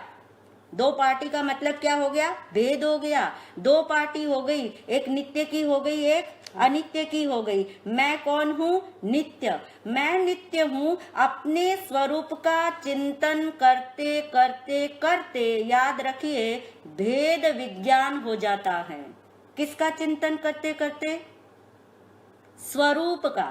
शब्द है स्वरूप, ये इसी का नाम आत्मचिंतन है। जितना स्वरूप का चिंतन करेंगे उतना दूसरी पार्टी समझ आएगी कि ये मैं हूँ और ये मैं नहीं हूँ। यानी क्या हो गया? भेद हो गया। और ये भेद जिसे जानने में आए उसका नाम भेद विज्ञान या भेद ज्ञान है। वैसे शुद्ध शब्द भेद विज्ञान है, पर भेद ज्ञान भी बोलो तो कोई गलत नहीं है। तो ये भेद ज्ञान किसके आधार पे हुआ? आप यहाँ बोल सकते हो, किसके आधार पे हुआ? स्वरूप का चिंतन करते, स्वरूप का चिंतन करते करते। और अब अपने ब्रह्म बिंदु सारे निकालना। हाँ, सारे ब्रह्म बिंदु अपने गलाना। अब यहाँ पे कि हम तो शब्द से भेद विज्ञान कर रहे, क्रिया से भेद विज्ञान कर रहे, घटना से भेद विज्ञान कर रहे, तो वो ऐसा भेद विज्ञान हो रहा जिसमें स्वरूप का बल नहीं, स्व का आश्रय नहीं, मैं शुद्ध आत्मा हूँ का निर्णय नहीं, उसकी कोई निष्ठा हमने पकाई नहीं, उसके स्वरूप के प्रति दृढ़ता नहीं। और फिर अगर हम बोले कि मुझे तो भेद विज्ञान सदा रहता है कि मैं शरीर नहीं, मैं क्या हूँ? आत्मा हूँ, तो ये शब्द ही चल रहे, ये भेद विज्ञान नहीं है। आत्मा कि ये क्रिया में नहीं हूँ और मैं शुद्ध आत्मा हूँ, तो वो सिर्फ क्रिया के ही शब्द रह गए, घटना के ही शब्द रह गए। भेद विज्ञान घटित नहीं हुआ। तो भेद विज्ञान घटित होता है, वो घटित होता है अंतर्मुखता के तले। अंतर्मुखता आती है अनित्यता के चिंतन के तले, अनित्यता का चिंतन जागता है कर्म विपाक के तले। और उस अंतर्मुखता में जब 2 पार्टी हो जाती है, किसके बल पे होती है? स्वरूप के बल पे होती है। स्वरूप के बल पे ही वेद विज्ञान होता है, ये हमें याद रखना है। यदि आप अपने घर में अभी आए नहीं, अपने घर में अभी बैठे नहीं, और फिर आप दूसरे पड़ोसी के घर में बैठ के ही बोलो ये पड़ोसी का घर मेरा नहीं, ये पड़ोसी का घर मेरा नहीं, ये पड़ोसी का घर मेरा नहीं, अपने घर पहुंचने वाले नहीं हो। ये ऐसा भेद विज्ञान अभी चलता है हमारा, ये भेद विज्ञान नहीं है। ब्रह्म बिंदु यहाँ पे अपना करेक्शन करते जाना। स्वरूप के चिंतन के बल पर क्या होता है, भेद विज्ञान घटित होता है, क्योंकि भेद विज्ञान का मतलब है भेद करना नहीं है, करना नहीं है भेद, भेद जानना है। शब्द ही ज्ञान है, विज्ञान है। भेद विज्ञान या भेद ज्ञान, भेद यानी दो पार्टी, और दो पार्टी किसकी बेस पे, अपनी बेस पे। आप अपने घर में रह के बोल सकते हो वो घर मेरा नहीं है, तब तो कोई वैलिड करेगा इस चीज को। पर आपको अपने घर का बोध नहीं, अपने घर का रास्ता मालूम नहीं, अपने घर का निर्णय किया नहीं, और सड़क पे रह के या पड़ोसी के घर में ही बैठ के बोले जाओ कि ये पड़ोसी का घर मेरा नहीं, मेरा नहीं, तो अनंत जन्म हो गए ऐसा वाला भेद विज्ञान, और इससे कभी भी सम्यक दर्शन की प्राप्ति होने वाली नहीं है। तो भेद विज्ञान के लिए तो समझ आ गया, स्वरूप का बल चाहिए नंबर 1, यानी भेद विज्ञान स्व एवं पर में होता है, ऐसे भी याद रख सकते हैं। भेद विज्ञान स्व एवं पर में होता है, परंतु पहले निष्ठा किसकी पकती है, स्व की, है ना। तो और स्व के बल पर ही होता है, स्व के बल पर ही भेद विज्ञान होता है। अभी जो हमने प्रोसेस अभी जितना सुना है ना, अब थोड़ा पॉज लगाते हैं। जिन किन्हीं के कोई प्रश्न है तो अभी ले लेते हैं, क्योंकि आगे की और एक बहुत महत्वपूर्ण घटना अभी बाकी है। पर महाराज जी कह रहे अभी थोड़ा पॉज लगा के, ताकि अभी क्या अंदर गया थोड़ा समझ भी ले, और कोई शंका है, कोई जिज्ञासा है तो पूछ भी सकते हैं। और प्रयोग कैसे करना उसके बारे में भी थोड़ी सी इंस्पिरेशन भी और करेक्शन भी। आपने जो प्रयोग भी लिखे हैं ना, वो भी सारे हमने पढ़े हैं, उस बारे में भी थोड़ी गाइडलाइन आपको देनी है। पर उससे पहले जो प्रोसेस अभी हम इतना सुने हैं, उसमें कोई शंका हो तो पहले वो ले लेते हैं। महाराज जी, हाँ जी, महाराज जी, हाँ, एक एक जना बोलो। हाँ, कौन बोल रहा है? कौन बोल रहा है, अपना नाम बोलो। सुरुचि। हाँ, सुरुचि बोलो। महाराज जी, बस मेरा ये प्रश्न था कि जैसे नारकी जीवों को कोई फ्रीडम नहीं है, पर उनको अपने भाव शुभ या शुद्ध या अशुभ जो भी रखने हैं उसमें फ्रीडम है। हाँ, उसमें फ्रीडम है। नहीं, इट मीन्स उनको चिंतन की फ्रीडम है। आप देखो ना, चिंतन की फ्रीडम उनके पास है। नो टाइम नहीं है, मतलब और कोई स्वतंत्रता उनके पास नहीं है, सारी समस्या है, पर चिंतन में तो वो स्वतंत्र है ना, चिंतन में स्वतंत्र है। और ये चिंतन के बल पे ही ये जागरण हो रहा है उनके अंदर, चिंतन के बल पे ही वो आत्मदर्शन तक पहुंचते हैं। और कोई प्रश्न हो? Thank you. महाराज जी, नीलम बोल रही हूँ। हाँ जी, महाराज जी, अगर जैसे सम्यक दर्शन हो जाता है, हाँ जी, तो उसका मतलब पता कैसे चलता है कि सम्यक दर्शन हुआ है? हाँ, ये बहुत अच्छा क्वेश्चन है, पर वो अभी थोड़ा अभी सम्यक दर्शन हुआ नहीं है नारकी जीव को, उसके बाद पता लगेगा, ठीक है। नहीं महाराज जी, अगर हमें भी पता लगता है वो भी बताएंगे। क्वेश्चन बहुत अच्छा है, क्योंकि इस क्वेश्चन में बहुत सारे भ्रम भी है, और वो हाँ, इसलिए अभी बताएंगे तो बहुत सारे भ्रम आएंगे। इस क्वेश्चन को हमने रखा हुआ है, ये उत्तर आपका आएगा, थोड़ा क्रम से आएगा, ठीक है। क्वेश्चन अच्छा है। हाँ, ठीक है। और कोई पूछे? मथेन वंदामी महाराज जी, नीता बोल रही हूँ। हाँ जी। नीता जैन, मथेन वंदामी महाराज हाँ जी, जी, बहुत हाँ कृपा। जी, हाँ। महाराज जी, आपने बताया स्वरूप का चिंतन करते करते, तो ये जैसे मेडिटेशन में हमें सिर्फ अपने मतलब काफी देर हमें बैठ करके मेडिटेशन करना होगा, या जो आपने अनुप्रेक्षा फरमाया आत्मा के गुणों का जो आप समझा रहे हैं, क्योंकि पहली बार हम लोग को इतना आनंद आ रहा है सुनने में, समझने में, तो ये ऐसे हमें मतलब हमको बैठ करके ये मेडिटेशन टाइप करना होगा, या ये चलते हुए रोजमर्रा में तो पॉसिबल नहीं हुआ। मैं लास्ट हाँ, मेडिटेशन के रूप में भी कर सकते हैं, पर बस अब इसमें थोड़ा मेडिटेशन शब्द पे भी हम समझेंगे उस चीज को, क्योंकि उसमें भी कुछ भ्रम बिंदु किसी के हो सकते हैं, तो वो भी गल जाएंगे। अभी तो आप स्वरूप चिंतन कैसे भी बैठ के करो, खड़े रह के करो, या आपके हाँ चिंतन। आप देखो, आप नारकी के जीव ने, चलो आपके प्रश्न का उत्तर नारकी जीव ही दे देगा, उस नारकी जीव के पास बैठने की फुर्सत है क्या? हाथ पे हाथ ऐसे रख के ध्यान करने की फुर्सत है? कोई स्वाध्याय की फुर्सत है? कुछ भी नहीं है ना। सिर्फ चिंतन का बल कितना बड़ा बल है।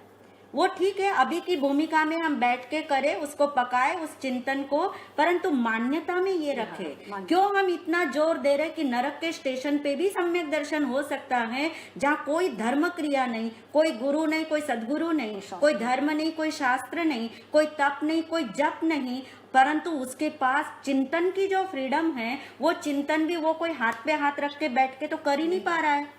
फिर भी वहां नारकी जीव को, सातवीं नरक के अंदर भी नारकी जीव को संभव बताया भगवान ने सम्यक दर्शन, है ना। तो इसी से हमें अपनी बहुत सारी करेक्शन करनी है। आप बैठ के करो, उसमें कोई ना नहीं, पर कोई बैठ के ना करे तो उसका चिंतन नहीं होगा, ऐसा भी ना माने। ठीक है। तो जो हम लोग रोजमर्रा की जिंदगी जी रहे हैं महाराज जी, जो हम लोग अपना मतलब खाना पीना जो सारी क्रियाएं कर रहे हैं, उसके अंदर हमें मतलब एक तरफ मतलब वही डबल पार्टी रहती रहेगी कि हम एक तरफ खा भी रहे और इसी को प्रयोग का चिंतन कैसे चल। अब आपने दो मैं बना लिए ना, ये दो मैं की पार्टी नहीं बनती, यही तो हम बता रहे हैं आपको। दो मैं की पार्टी नहीं बनती। एक मैं क्या कर दिया आपने कि मैं यानी शुद्ध आत्मा या आत्मा जो भी आपने माना, और एक मैं आपने बोला मैं खा रही हूँ, मैं पी रही हूँ, मैं सो रही हूँ, तो दो मैं हो गई ना।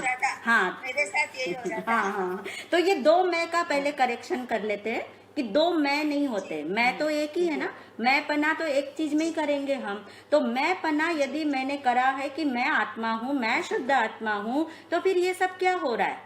तो ये सब कर्म का उदय है। एक चल रहा है कर्म विपाक और एक चल रहा है आपका ज्ञान, यानी आपने जिससे पक्का करा है ज्ञान धारा जिसको हम कहते हैं। एक ज्ञान धारा चल रही है, एक कर्म धारा चल रही। अब दोनों में मिक्सिंग नहीं चाहिए हमें, दोनों में हमेशा हमेशा भेद जानने में आए, भेद जानने में आए, भेद करना नहीं बैठ के, भेद जानने में आए कि ये अलग है, मैं अलग हूं, पर किसके बल पे मैं ये बोल रही हूं ना, उसका सतत बोध रहना चाहिए, उसका सतत हमारे पास बोध रहे, जागृति रहे, बोध यानी कि मैं कौन और ये कौन। हाँ जी, हाँ महाराज जी, नीलम हाँ जी, नीलम जी। महाराज जी, एक क्वेश्चन और था। हाँ बोलो। कि ऐसे हम कहते हैं कि स्व के अंदर कुछ करने के लिए नहीं है, लाइक अगर मैं जैसे मेडिटेशन के हिसाब से अगर लें कि मैं मेडिटेशन कर रही हूँ तो उसमें मुझे कुछ करना ही नहीं है, मात्र मैं ज्ञाता दृष्टा जैसे आपने बताया था। तो मेडिटेशन का महाराज जी फिर यही है, उसी से सम्यक दर्शन की क्या प्राप्ति होती है कि बस केवल जानना, देखना, जानना, जानना, जानना। हाँ, ठीक बात है। अब इसके अंदर आपको दो बातें हैं नीलम जी। जो जानना देखना है ना, उसमें दो तरह के भ्रम हो जाते लोगों को कि हम सोचते किसी क्रिया को जानना है, किसी व्यक्ति को जानना है, तो वो जानना ज्ञाता दृष्टा नहीं होता है ना। ज्ञाता दृष्टा है कि आत्मा को जानना, है ना, आत्मा को जानना। तो आत्मा को जानना क्या है कि आप खा रहे हो, आप पी रहे हो, आप चल रहे हो, आप सो रहे हो, पर हर समय आपको अंदर में ये स्मरण है, आपको चिंतन है, आपको ये पक्का निर्णय है कि मैं कौन हूँ। मैं कौन हूँ का निर्णय जितना आपको रिमाइंडर के रूप में आएगा, चिंतन के रूप में आएगा, तो उतना उतना आप ज्ञाता यानी मैं आत्मा को जान रहा हूँ उस तरफ जाएंगे। अभी तक ज्ञाता दृष्टा तो सभी जीव हैं, परंतु सभी जीव पर में अटक गए ना, उसको जानना, उसको जानना, इस क्रिया को जानना, मैं इस क्रिया, हाँ है ना। तो उस बाहर में नहीं, हाँ भीतर का करना है। हाँ जी, तो ये चिंतन हमारा जी कुछ भी काम करते हुए भी जैसे करते हाँ रहते कर हैं, सकते हैं। सब्जी बना रही या मतलब बिल्कुल बिल्कुल, मतलब चिंतन कोई लंबा चौड़ा नहीं है। सिर्फ चिंतन में आपको ये स्मरण रहना चाहिए कि मैं जानने वाला था, तो मेरा रोल क्या है इसमें, टू नो, बस एक ही मेरा रोल है। बाकी सब ये जो रोल हो रहे हैं ना, ये सब कर्म के उदय से हो रहे हैं। और उसको जो जानने वाला तत्व मैं हूँ कि इसको भी जाना, उसको भी जाना, पर जानने वाले को ही नहीं जाना, तो ज्ञाता दृष्टा या ध्यान या आत्मचिंतन कभी घटित होता नहीं है। इसलिए हमारा फोकस बार बार कहाँ जाना चाहिए, मैं कौन हूँ, मैं कौन हूँ, मैं जानने वाला तत्व हूँ, मैं शुद्ध आत्मा हूँ, आदि किसी भी रूप में आपको रिमाइंडर आए। इसीलिए तो प्रयोग करने को कहा था ना आप लोगों को और आप लोगों ने प्रयोग किए भी, तो प्रयोग करने से वो चिंतन को पकाने का तरीका है, वरना तो चिंतन तो होगा ही नहीं कभी। हाँ, और आप सोचोगे कि जब हम बैठेंगे, बैठ करके करेंगे तभी चिंतन होगा, तो हो सकता है बहुत सारे लोग ऐसे हैं जो बैठ ही ना सके, है ना, बैठने का टाइम ही नहीं उनके पास, तो इसका मतलब चिंतन ना करें, ऐसा नहीं है। प्रयोग करने से चिंतन पकता है, इसलिए प्रयोग करने को आपको हमने बोला था कि प्रयोग 3 प्रयोग करना, तो आज भी वापस नेक्स्ट सेशन तब तक ना हो, तो उसमें आपने एटलीस्ट 5 प्रयोग करने हैं। 5 से अधिक हो जाए तो बहुत ही अच्छा, है ना। महाराज, हाँ जी, महाराज जी, मध्य वंदना में वंदना बोल रही हूँ जी। हाँ जी वंदना। महाराज जी, छोटी सी बात पूछनी थी। नरक के जीव के पास कोई नहीं होता, उसको ये कहाँ से ज्ञान आता है कि मैं इतने दुख में हूँ, लेकिन वो कहाँ से ये चीज आती है कि ये दुख। हाँ, यही बात हमने पहले बताई थी, शायद तुम उस समय नहीं ज्वाइंट हुई होगी। इसी सेशन में स्टार्टिंग में बताया था कि कौन से नारकी जीव को ये चिंतन आएगा जिसने पिछले जन्म में, मनुष्य के जन्म में बहुत आत्मा का निर्णय किया होगा, निश्चय किया होगा, पर उम्र कम पड़ गई और नरक का आयुष्य बंध गया और वो नरक में चला गया, तो उसको संस्कार के आधार पे चिंतन घटित होता है, पूर्व जन्म के संस्कार। तो महाराज जी, ऐसा ही मनुष्य जीवन में भी तो हम लोग बिल्कुल हो सकता है, बिल्कुल हो सकता है। इस जन्म में तो पूर्व जन्म के भी संस्कार, हाँ, बिल्कुल हो सकता है। पूर्व जन्म के भी संस्कार और वर्तमान में जो सदनिमित्त मिलते हैं उसकी वजह से भी हमारे संस्कार जगाने की बहुत सुलभता है। निमित्त है ना हमारे पास, सदनिमित्त कितने सारे हैं, वहाँ तो एक ही निमित्त है दुख का। हाँ जी, है ना, तो भी उसके मन में अगर विचार उनके मन में आ सकता है, बिल्कुल, तो हमें क्यों नहीं, तो बहुत पीछे। हाँ, इसीलिए कहा अनुकूलता में कर लो आत्मचिंतन, तो प्रतिकूलता में भी होगा आत्म जागरण। इसलिए अभी जो हमारे पास जितना समय शेष है, हर पल आत्मचिंतन में लगे। ये नहीं कि सिर्फ हम मेडिटेशन में बैठे तो हम आत्मचिंतन करें, सत्संग करें तो हम आत्मचिंतन करें, ऐसा नहीं, प्रति पल हम आत्मचिंतन में रह सकते हैं। अब जैसे सांस आ जा रही है ऐसी सोच में लाए। हाँ, 5 मिनट है, 5 मिनट के अंदर आगे के क्या प्रयोग करने हैं, क्योंकि जो बात आज हमने सुनी है, समझी है और अंदर में स्थापित की है, उसको पक्का करने के लिए आपने जो है अभी इस समय प्रयोग के बारे में कि एप्लीकेशन कैसे करें, जो थियरी में मैंने सुना उसको अप्लाई करने के लिए भी आपको प्रयोग करने आवश्यक है, अति आवश्यक है। जैसे खाते हुए, पीते हुए, बोलते हुए, घूमते हुए अपनी ओर कैसे जाना, अपनी ओर कि खा कौन रहा है, प्रश्न साथ ही पूछ लो। जब याद आ जाए कि खा कौन रहा है, तो साथ ही याद आ जाएगा कि मैं शुद्ध आत्मा कोई क्रिया करता ही नहीं हूँ, कोई क्रिया मैं करता ही नहीं हूँ। यानी खाने की क्रिया जो चल रही है वो कर्म के उदय से चल रही है और मैं शुद्ध आत्मा केवल मात्र इसका ज्ञाता हूँ, केवल मात्र ज्ञाता हूँ। यानी ऐसे भाव के साथ हमें क्या करना है, डिवाइडर लाइन लानी है, ऐसे भाव के साथ हमें अपनी तरफ लौटना है। प्रयोग इसके लिए होते हैं ताकि हम पर में न चले जाए और अपनी तरफ लौट सके। आत्मा का स्मरण जो है वो बारंबार होता रहे और आत्मस्मरण जब ऑटो मोड पर लाना हो तो जितने प्रयोग आपके पर डे के बढ़ेंगे उतना आप देखेंगे कि आत्मस्मरण बढ़ता चला जाएगा। और इसके लिए करेक्शंस के अंदर आप लोगों के प्रयोग हमने पढ़े, बहुत अच्छे से आप लोगों ने समझा है बात को 3 पॉइंट के माध्यम से। और उसके साथ आपने घटना जब कषाय भाव की घटी तो उस समय आपने अप्लाई करके भी देखा और कुछ समय कुछ लोगों को कुछ समय के लिए सफलता भी मिली और सफलता मिलने से कुछ लाभ भी अंशों में दिखाई दिए। तो अब हमें सोचना है कि नंबर 1 घटना में प्रयोग करना तो बहुत ही आवश्यक है।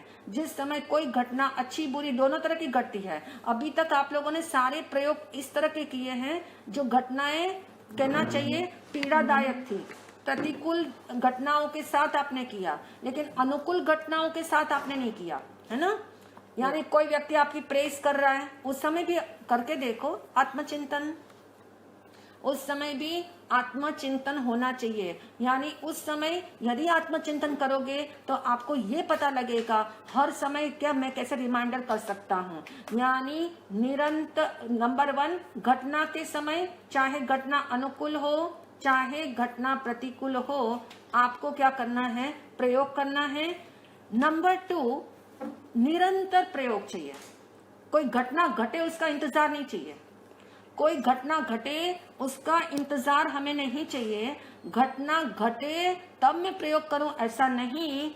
अपनी रोजमर्रा की जो जो एक्टिविटी है, जैसे मान लीजिए छोटी सी एक्टिविटी है कुर्सी पे बैठना। जैसे कुर्सी पे बैठने लगे, साथ ही पूछो कौन बैठ रहा है, बैठने वाला कौन, प्रश्न पूछना। सेल्फ से जितना सवाल करोगे आप कुर्सी से, मतलब आपका माइंडसेट जो है, आपकी जो सोच विचार में कुर्सी चल रही थी, वो कुर्सी से आप किसकी तरफ आ गए, अपनी तरफ। तुरंत ही आंसर मिलेगा, चाहे अभी शब्दों वाला ही आंसर है, चाहे अभी सुना सुनाया ही आंसर है, लेकिन अंदर से उत्तर आएगा कि मैं शुद्धात्मा हूँ, मैं शुद्धात्मा हूँ। और इस शुद्धात्मा जो है, या क्या ये चेयर पे बैठता है? नहीं, ये तो कर्म के उदय से चेयर पे बैठने का योग हुआ, कर्म के उदय से हुआ है। मैं शुद्धात्मा तो अक्रिय हूँ, क्रिया करता ही नहीं हूँ। यानी कोई बैठना नहीं, कोई उठना नहीं, कोई सोना नहीं, कोई खाना नहीं, कोई पीना नहीं। यानी ऐसा मैं अक्रिय तत्व हूँ जिसमें कुछ होता ही नहीं है, ऐसा शुद्ध तत्व मैं हूँ। यानी अपने आप को उस क्रिया से क्या कर दिया आपने, परे कर दिया। और अवेयरनेस बढ़ाई आपने, चेयर पे बैठते रहे समय अवेयरनेस बढ़ाई। जैसे आपने चेयर से उठ के गए, फिर आपने रिमाइंडर दिया। ऐसे आपने निरंतर प्रयोग करने हैं। निरंतर प्रयोग छोटी सी छोटी एक्टिविटी में आप करोगे तो आपकी परोक्ष श्रद्धा पक्की होने वाली है।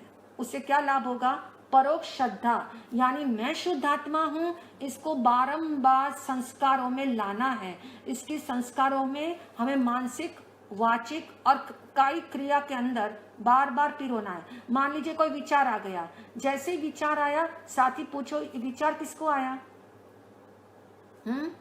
ऐसा जैसे पूछोगे सवाल उठेगा कि मुझे आया, मुझे कौन, मैं तो शुद्धात्मा, मेरे अंदर तो कोई विचारों की क्रिया होती ही नहीं है। क्योंकि विचार तो उत्पन्न होते हैं, विचार नष्ट होते हैं, पर मैं तो शुद्धात्मा टिके रहता हूँ। मैं शुद्धात्मा तीनों काल में एग्जिस्ट करने वाला हूँ। इस छोटी छोटी क्रिया में मैं कहीं होता ही नहीं हूँ, क्योंकि ये क्रियाएं तो उत्पन्न होती है, एक क्रियाएं स्टार्ट होती है, एक क्रियाएं एंड होती है, लेकिन न मेरा स्टार्टिंग पॉइंट है और न मेरा एंडिंग पॉइंट है। यानी इस तरह से आपने यदि शायद भावों के अंदर घटना घटे तब भी करो, और घटना घटने की इंतजार करने की जरूरत नहीं है। छोटी छोटी डेली एक्टिविटी जो हमारी होती है उसमें आप पिरोने का प्रयास करोगे तो आप देखोगे कि आपके अंदर एक केमिकल चेंज आना शुरू होगा। केमिकल चेंज लाना यानी परमानेंट चेंज लाना। फिजिकल चेंज आते हैं, थोड़ी देर के लिए टिकते हैं और फिर चले जाते हैं, लेकिन अब आत्मा की बात सुनने के बाद हमारे भीतर में केमिकल चेंज लाने के लिए प्रयोग करना जरूरी है। और प्रयोग आपने समझ लिया कि प्रयोग हम करेंगे, प्रयोग हम लिखेंगे, उतना आप देखते हैं बहुत क्लियर होते जाएंगे। हमारा प्रयोग लिखवाने के पीछे और कोई उद्देश्य नहीं है। प्रयोग लिखवाने के पीछे और कोई उद्देश्य नहीं है, इतना ही उद्देश्य है यू नो योरसेल्फ बेटर, अपने को अपने से अच्छे से समझ सको, उसके लिए ही हम लिखते हैं। तो आगे से आप प्रयोग करेंगे। ऐसी शुभकामना के साथ आज का सेशन हम वाइंड अप करते हैं। गुरुवंदना गुरुवंदना गुरुवंदना बारंबार, गुरुवंदना गुरुवंदना गुरुवंदना बारंबार। मैं हूँ आत्मा, शुद्ध आत्मा, शुद्ध आत्मा को नमन। मैं हूँ आत्मा, शुद्ध आत्मा, शुद्ध आत्मा की शरण।